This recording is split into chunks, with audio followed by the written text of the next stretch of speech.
Welcome to From the Heart, the channel that begins to delve into emotional abuse and how toxic relationships affect not only our emotions, but our thoughts, behaviors, and most importantly, our sense of self-worth.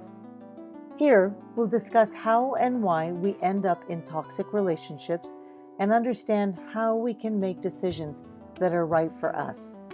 We'll also discuss how we can grow healthier and stronger as we focus on our self-worth and develop self-love. My name is Sonia Gandhi, and I'm a therapist, and I'll be your host, so please be my guest. We hear so much about trauma and mental health, especially over the past 2 years with the pandemic. And as we have been forced to spend so much more time in our homes, that has led to an increase of abuse in all its forms. My focus here is on emotional abuse and how it takes up root inside of us and the impact it has on our functioning and our sense of self. We hear so much about self-worth, self-esteem, self-confidence, and self-love. We see so many posts on Instagram and Facebook that tell you to love yourself. But how do we work on these areas of self, especially when we may be in a relationship that's toxic? We have an idea of what each of these mean individually without really hearing a definition. They are phrases that we just know and we seem to use them interchangeably. And then there's emotional abuse, which for all intents and purposes is invisible. So it's easy for people to negate it. Whereas, of course, with physical abuse, often there are other signs, whether it's injury, whether there is some other form that it shows up. But emotional abuse is that insidious, hard to prove, especially if you're the victim and you're sharing with somebody, this is what's happened to me. Often our criticism becomes, well, he seems like a nice person. Oh, I can't imagine that person being mean, and so on. And so we have become a society of evidence, of proof, or it just doesn't seem to get acknowledged or recognized. So I wanted to devote this channel to the most important and most intimate of relationships that we have, whether it's with a loved one, that's a partner, a parent, or a friend. How do we get into toxic relationships? Why don't we leave when we are in one?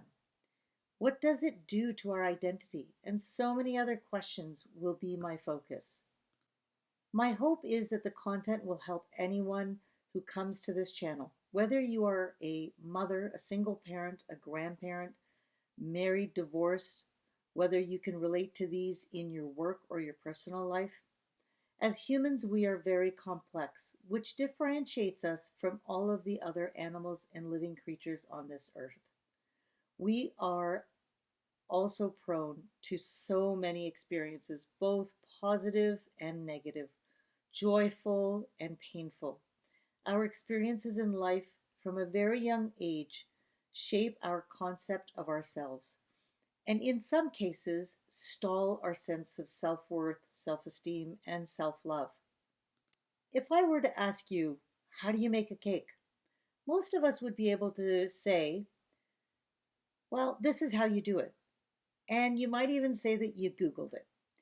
But if you were to Google, how do you feel self-love? What would you find? Let me tell you what I found.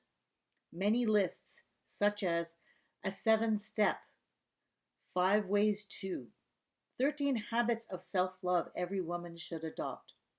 Kind of like a recipe. So, why is this recipe so hard to follow?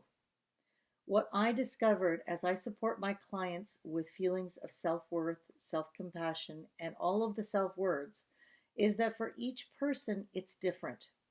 Yes, ideally, if we just follow the recipe, then we should all arrive at the same point, right? Maybe not.